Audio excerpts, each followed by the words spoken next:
Hi, this is Cheryl. I was supposed to have a doctor's appointment, but I didn't get there in time because I had to get gas. And thank you, Danny, for dropping off some money. I got some things I needed. And I needed some snacks and some Mountain Dew because to feel like a normal human being again. I went to the library, worked on my resume, got that done. I got it down to 1 page, which is what they recommended, so it's not so much, and that was good. I got some free magazines. I'm gonna work on a new vision board. I got a poster so I can make a new vision board since mine was in my car, and I was supposed to pick up the stuff out of my car because it got repossessed, and I was supposed to pick up the stuff by Friday, but I'm not gonna be able to, so I'm gonna lose all that stuff. And it takes a lot of gas to get anywhere, and I just can't do it. So I'm gonna do a reading. And I did a reading while I was at the library because I had to wait for a bunch of cars. They're letting the kids out of school. So I'm gonna do a reading.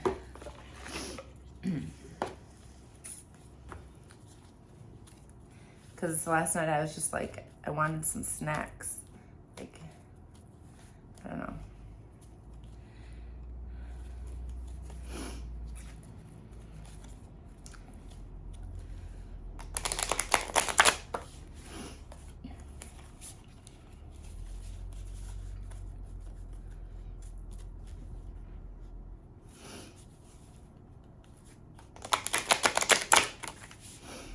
Okay. All right. Don't let your past hold you back, and your dreams need a practical plan. Okay. That's South Node and Full Moon in Taurus. And my other reading, that was a reading that was for all signs. So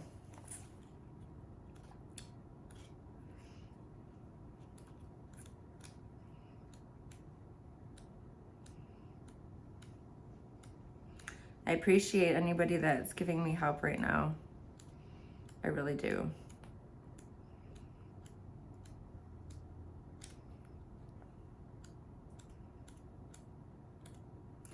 But I sometimes I listen to music most of the time in my headphones, and I just trying to do the best I can. Okay. A relationship is karmic and is played out across many lifetimes. Your attraction to someone may be verging on the obsessive. Just because you can do something doesn't mean you should. Attuned to the moon, I release the past. And the teaching is, the south node is where the moon crosses the ecliptic going south. On the horoscope chart, it shows us that we are likely to become obsessed with, but which will probably do us little or no good.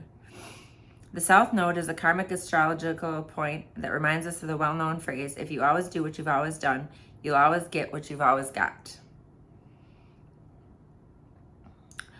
The South Node, like the North Node, is a karmic point, but it's opposite to the North Node and relates to the past, perhaps even to past lives.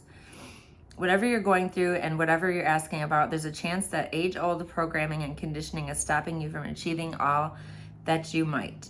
Do you feel stuck in something? This card will often come as a sign that the situation or relationship you're asking about has somehow become suffocating, even toxic.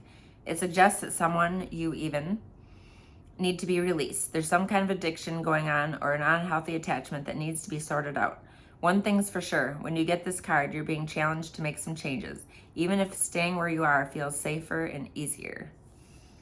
Okay. Full moon in Taurus.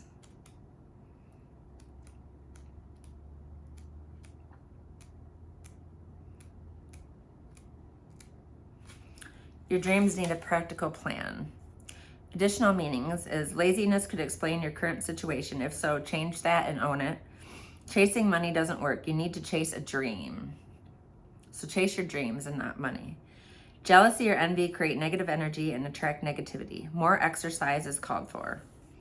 The full moon in Taurus is a time to get back to earth, get grounded, to work through any negative feelings you've been dealing with, and to find a balance between being passionate and being overly intense. Money issues may come to a head at the time of the full moon in Taurus, but you can take this card as a sign to pay more attention to your cash flow no matter when you draw it.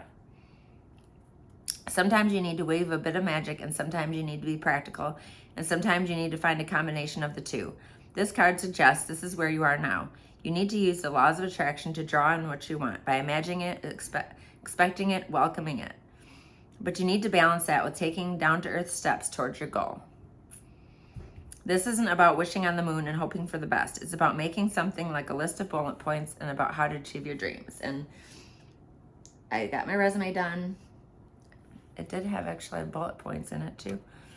If you're asking about money, this card heralds a change of financial fortunes depending on both your past actions and what you're expecting and therefore attracting. And that is the reading for that.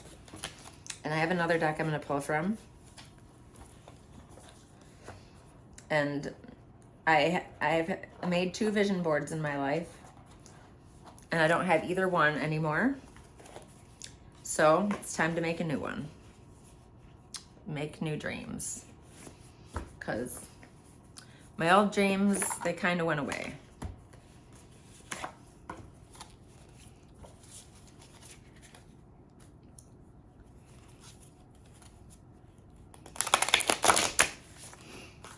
Okay, the Mystic Rose. Compassion, devotion, humility, and humanity and grace.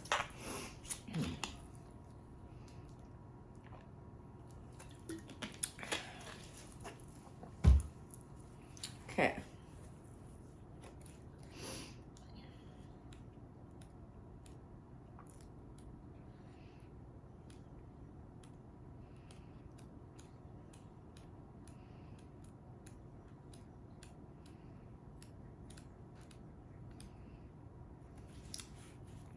The rose was a symbol of the goddess of old, so it's no wonder that when Christianity absorbed large parts of the indigenous Celtic traditions in Europe, I'm not going to read all this.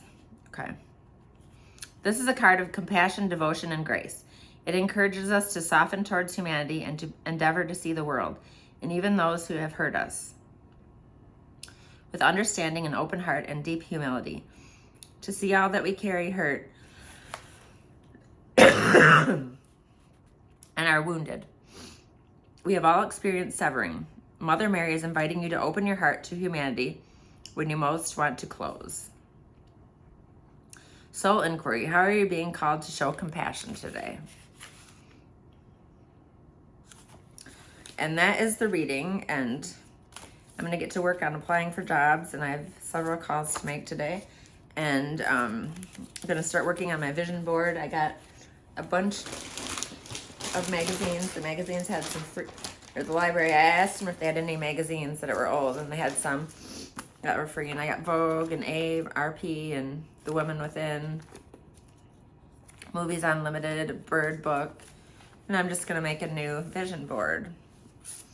And that'll give me something to work on while to take up some of my time. So thank you so much.